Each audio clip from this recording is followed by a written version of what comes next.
O que acontece quando um líder precisa ser substituído? Se o líder de fato é Jesus, a gente não devia se preocupar tanto com isso, mas a pergunta é de fato Jesus? O que acontece quando o plantador de igreja, o pastor, fica mais velhinho? O que acontece quando a pessoa que começou tudo tem que dizer, olha, já não é mais comigo? Sucessão. Como que a gente resolve essa história?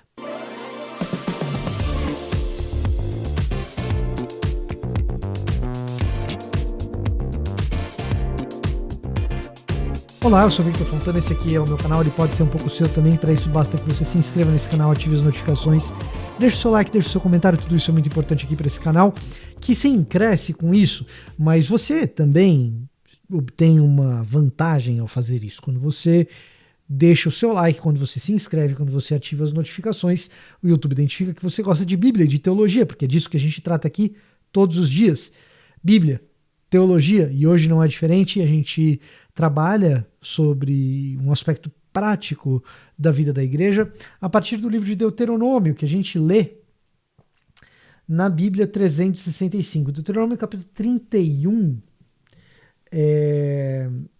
a partir do versículo 7. Deuteronômio 31, a partir do versículo 7, a gente vai ler aqui na Bíblia 365. O que é a Bíblia 365? É isso aqui, ó. Isso aqui é a Bíblia 365, um dos meus exemplares dessa Bíblia. Eu tenho vários desses exemplares. Inclusive, tem um exemplar digital aqui, que é o que eu vou usar dessa vez. Se você quiser adquirir a sua, tem link na descrição para você ler a sua Bíblia 365 junto comigo. Ela te ajuda a ler a Bíblia todos os dias, sugerindo textos para que você possa ter uma disciplina de leitura diária, e lendo todos os textos sugeridos pela Bíblia 365, o que acontece? Depois de um ano você terá lido a Bíblia inteira. E de quebra, você pode acompanhar os estudos que eu faço sempre com ela em mãos. Sem mais delongas, Deuteronômio 31, versículo 7, Moisés é o cara aqui, mas vai deixar de ser o cara. Então, enquanto todo Israel observava, Moisés mandou chamar Josué e lhe disse: seja forte e corajoso, pois você conduzirá esse povo à terra que o Senhor jurou aos seus antepassados que lhes daria. Você a dividirá com eles e a integrará como herança. Não tenha medo nem desanime, pois o próprio Senhor irá adiante de vocês. Ele estará com vocês, não os deixará, nem os abandonará. Então aqui a gente tem esse grande líder, o maior líder bíblico até então, Moisés. Na leitura sequencial da Bíblia, a gente não vai achar nenhum maior do que ele até esse momento aqui. Depois vai ter Jesus, né? Mas o grande líder do povo de Israel, Moisés, tá ficando velho, não vai para a Terra Prometida, precisa preparar a sucessão, um novo líder. E a gente vai ver algumas coisas que ele faz aqui que pastores de grandes ministérios geralmente não fazem, e por isso, na passagem de bastão, a coisa fica ruim. Então, hoje é um devocional bem prático, para você anotar liçõezinhas aí. Primeira coisa, enquanto todo Israel observava, a passagem de bastão tem que ser na frente de todo mundo. Todo mundo tem que saber quem que é o novo líder. Não pode ser algo feito assim, eu tô saindo de cena, vocês decidem aí depois. Ou então eu escolhi fulano, mas isso não é comunicado para toda a igreja. Enquanto todo Israel observava, Moisés mandou chamar Josué. Moisés mandou chamar Josué. Então primeira coisa, tem que ser na frente de todo mundo. Segunda coisa, tem que ser alguém que tenha um histórico. Josué não é chamado porque é filho de Moisés.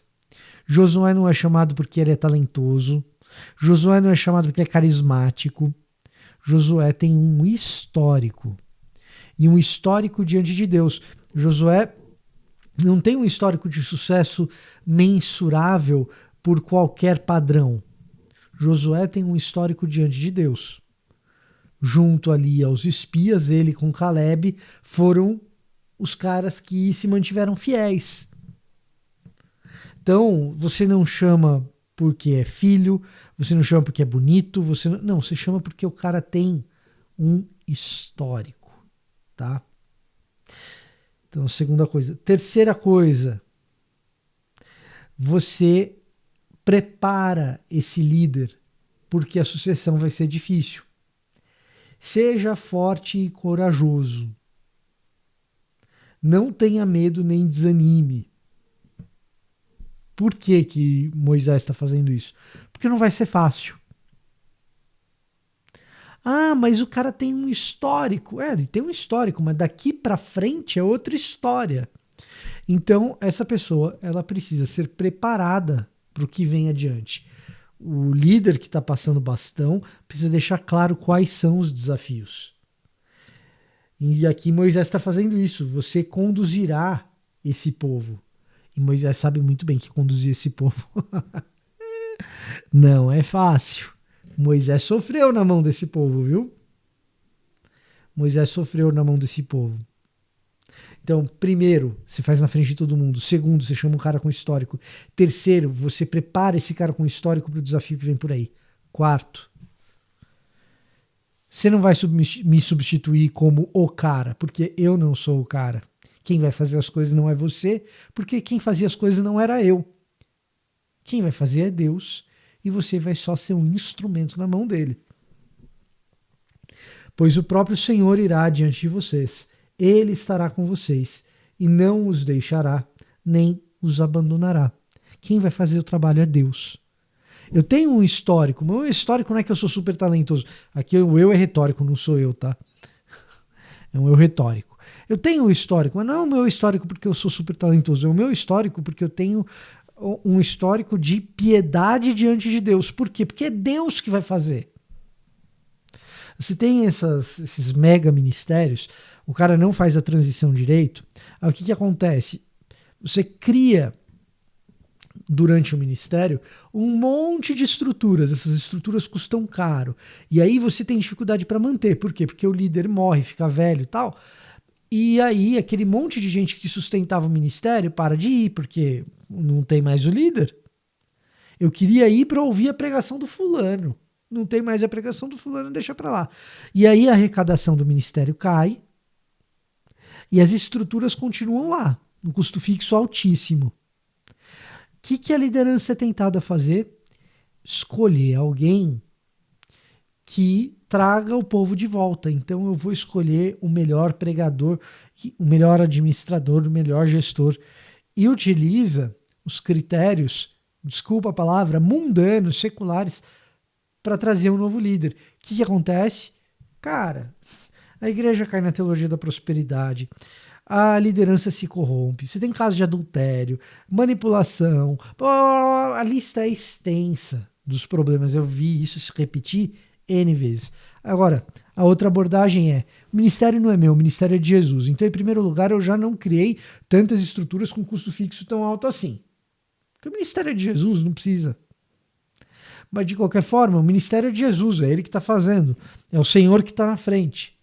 Portanto, quando a gente escolhe o sucessor, a gente não escolhe o que prega melhor, a gente não escolhe o melhor gestor, a gente escolhe o cara que tem histórico de joelhos. Por quê? Porque é de joelhos que o ministério vai continuar. É o Senhor que vai carregar o ministério. E aí as coisas continuam. Ah, mas caiu a frequência. Deus que carrega o ministério, não tem problema. Depois a gente vê, a gente se adapta. Mas a sucessão tem que ser feita dessa forma. Publicamente, na frente de todo mundo, com alguém que tem histórico de piedade com o Senhor.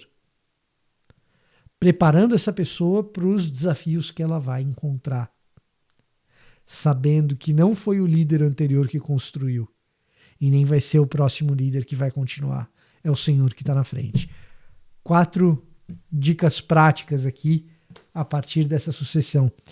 Quando você ouvir um ser forte e corajoso, não pense que isso é uma dica de autoajuda. Ser forte e corajoso, na verdade, é como que a gente percebe que diante dos desafios, Deus está no controle, não a gente.